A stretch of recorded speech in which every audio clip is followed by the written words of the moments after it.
जय श्री राधे। पूज्य श्री सद्गुरुदेव भगवान के चरणों में प्रणाम। पूज्य श्री राधा बाबा जी का जीवन चरित्र। चूरू में एक पंजाबी संत जी का शरीर रावलपिंडी का था। अति सुंदर गौर वर्ण एवं सुगठित देह। वे रतनगढ़ में उन्हीं दिनों जब पूज्य बाबा भी पूज्य श्री भाई जी महाराज के पास रतनगढ़ में ही रह रहे थे, पूज्य बाबा से ही मिलने के उद्देश्य से लगभग 2.5 वर्ष रहे। वे ब्यावर से आए थे। ब्यावर में ही उन्हें अजमेर के संत सनम साहब के किसी परिचित से पूज्य बाबा के संबंध में जानकारी मिली थी। पूज्य बाबा पूज्य श्री पोद्दार महाराज की मस्से की बीमारी में ऑपरेशन के लिए अजमेर गए थे।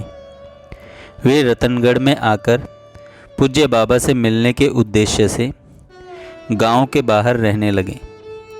नगर में वे केवल भिक्षा करने आते थे। उनके भिक्षा करने शहर में आने के समय पूज्य बाबा एकांत में अपने कमरे में रहते थे। पूज्य बाबा सायंकाल शौच जाने के समय ही अपने साधना कक्ष से बाहर आते थे या भिक्षा के समय उन्हें पुकार कर बुलाया जाता था। प्रायः सायंकाल ही वे किसी से मिलते जुलते थे। लगातार 2.5 वर्ष प्रयत्न करने पर भी जब पूज्य बाबा से उनका मिलन नहीं हो सका तो वे निराश होकर चूरू चले गए। प्रभु को तो उनसे मिलना ही था। अतः श्री पोद्दार महाराज के साथ पूज्य बाबा का भी चूरू जाना हो गया। श्री पोद्दार महाराज ऋषिकुल ब्रह्मचर्य आश्रम के वार्षिक उत्सव में चूरू आए थे।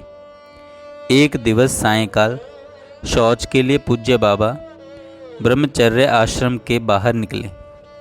रेलवे के किनारे किनारे वे रेत के धोरों की ओर बढ़ रहे थे।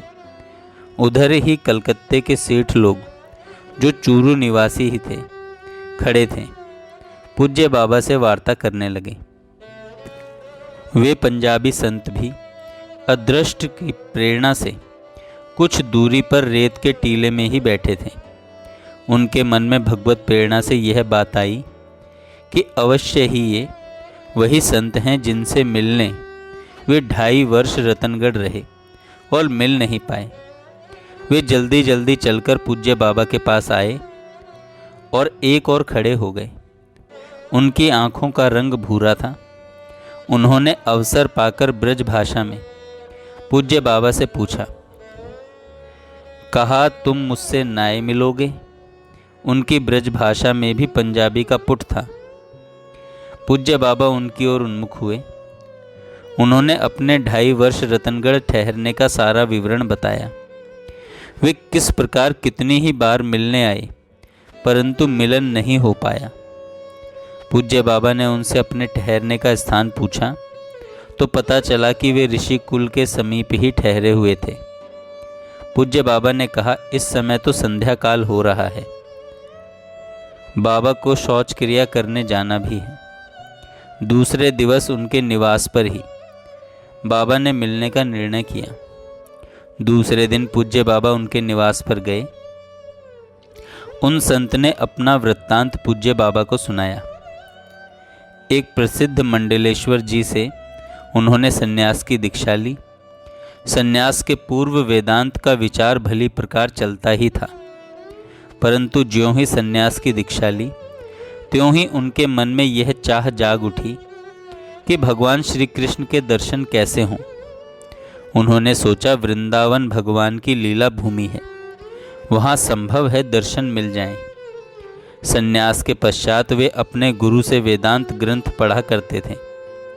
एक दिन उन्होंने अपने गुरुजी से कहा, मेरी इच्छा वृंदावन जाने की हो रही है। इस पर गुरुजी ने कहा, खाने कमाने लायक तो बन जाओ। यह सुनकर पूज्य बाबा को बहुत ही हंसी आई। एक ओर तो वेदांत का विचार और दूसरी ओर शरीर की इतनी चिंता। अस्तु फिर वे पूज्य बाबा को आगे का व्रत बताने लगे। वे कुछ दिन शांत रहे, परंतु मन नहीं माना। कुछ समय पश्चात उन्होंने गुरुजी से फिर बात चलाई, परंतु बात नहीं बनी। जब उनसे नहीं ही रहा गया तो उन्होंने अपने गुरुजी से कहा, यदि आप आज्ञा नहीं देंगे तो मैं भाग जाऊंगा। तब गुरुजी ने रोष में कहा, इसकी टिकट कटा दो। इसी को गुरुजी की आज्ञा मानकर वे चलने को तत्पर हो गए। उनके लिए मथुरा तक की टिकट कटाकर दे दी गई थी। टिकट कटाकर इसलिए दे दी गई थी कि वे पैसे का स्पर्श नहीं करते थे। उनके लिए ब्रजभूमि एकदम नया स्थान थी। वे भतरोड़ के पास आए। भतरोड़ था एकदम जंगल, जन शून्य प्रदेश। वहाँ यमुना जी में स्नान किया और उस जन शून्य स्थान में एक पेड़ के नीचे आसन लगाकर वे बैठ गए। उन्होंने यह निश्चय कर लिया कि अब तभी जाऊंगा, अब तभी खाऊंगा जब भगवान श्री कृष्ण स्वयं आकर खिलाएंगे।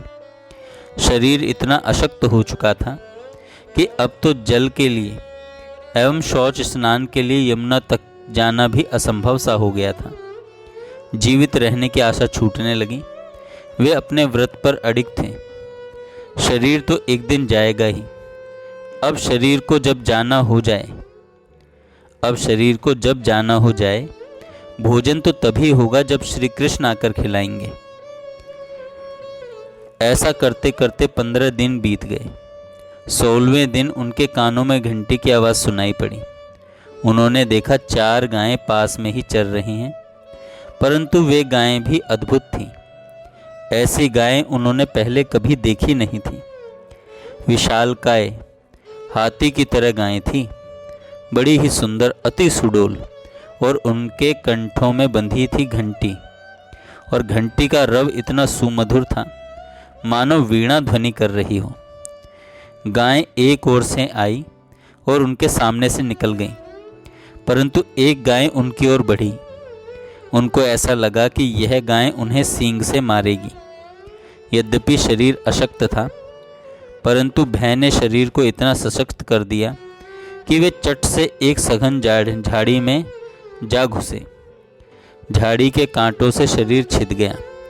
वहाँ सर्प का भी भय था, परंतु गौ से वहीं रक्षा संभव थी। वह गाय चली गई। अब वही सन्नाटा, वही जनशून्य था। दूसरे दिन फिर गाय चरने के लिए आई। आज उनके साथ 8-9 वर्ष का एक बालक भी था। श्यामल वर्ण, सुंदर शरीर, सलोना रूप, घुंघराले केश। उस बालक ने पूछा, क्यों बाबा, दूध पियोगे? उस बालक को देखकर उनको सब कुछ, यहाँ तक कि अपना व्रत भी भूल गया। उसके पूछने पर उन्होंने गर्दन हिलाकर स्वीकृति दे दी। उस बालक ने 1 लोटा दूध दिया। वे दूध पीने लगे। दूध भी अद्भुत स्वाद था, अद्वितीय मधुर था। उस बालक ने पूछा, बाबा अब मैं जाऊं? नहीं तो मेरी गायें बिदक जाएंगी। उस साधु ने पूछा, इस लोटे का क्या करूंगा? उस बालक ने हंसकर कहा, यह लोटा यहीं रख देना, मैं आकर ले जाऊंगा। उस साधु ने जाने की अनुमति दे दी। बालक चला गया। जब लोटे में 1-2 घूंट दूध रह गया, तब उन्हें ध्यान आया कि अरे, ये तो श्री कृष्ण थे। अब तो वही लोटा रखकर उनको खोजने के लिए इधर उधर निकले, परंतु न तो वह बालक ही मिला, न ही उसकी वे गायें ही मिली। तब लोटा देखने पुनः उस स्थान पर आए तो जहाँ लोटा रखा था वहाँ लोटा भी नहीं था। तब उनके मन में एक ऐसी गहरी हूक उठी, एक विलक्षण अनुभूत व्यथा उठी कि दोनों हाथों की मुट्ठी से अपनी छाती को मार मार कर वे जोर जोर से बुरी तरह रोने लगे। जब कुछ भाव शांत हुआ तो वे थोड़ी दूर स्थित गांव मतरोड़ में आए। वे एक स्थान पर बैठे थे। गांव की एक गोरी बालिका जो कमर तक घाघरी पहने थी और जिसके मुख पर अतिशय भोलापन था, उनके पास आई और उनसे पूछने लगी, बाबा जी रोटी खाओगे? बाबा जी ने हाँ कर दी। उस बालिका ने अपने हाथ में रखी रोटी को रखी रोटी खाने को दे दी और साथ में यह भी कहा कि जब मन हो आकर खा जाया करो। मैं उस मंदिर में रहती हूँ, अब मैं जाती हूँ। देर होने से मैया नाराज होगी। वह बालिका चली गई। रोटी खाने के बाद वे उस बालिका का घर देखने के लिए गए। घर पर आकर घर के लोगों से पूछा, आपकी बिटिया कहाँ है? घर के लोगों ने कहा, हमारे तो कोई बेटी ही नहीं है। साधु बाबा ने कहा, अभी मुझको रोटी दी है तथा जब चाहे तब आकर ले जाने को कहा है। घर वालों ने वही बात दोहरा दी कि हमारे तो कोई लाली नहीं है। तब साधु जी को चेत हुआ कि स्वयं राधा रानी आई थी। अब तो इनकी वेदना की सीमा ही नहीं थी। न तो भगवान श्री कृष्ण को पहचाना, न ही राधा जी को। वे एकांत में खूब रोए। ब्यावर में एक पंडित राम प्रसाद जी थे। उससे उन्होंने पूछा था कि मैं किसका जप करूं। उन्होंने एक कृष्ण मंत्र बता दिया था। अंत समय तक उसी मंत्र का जप करते रहे। रात को 3 बजे से दोपहर 12 बजे तक वे उसी मंत्र का जप करते थे। समुदाय में बैठकर वे वेदांत का ही उपदेश करते थे। यह इसलिए कि लोग उनके भीतर की वस्तु को नहीं जान पाए। आत्मगोपन संतों का विलक्षण स्वभाव ही होता है। आत्मगोपन संतों का विलक्षण स्वभाव ही होता है। जय श्री राधे। जय श्री राधे। पूज्य श्री सद्गुरु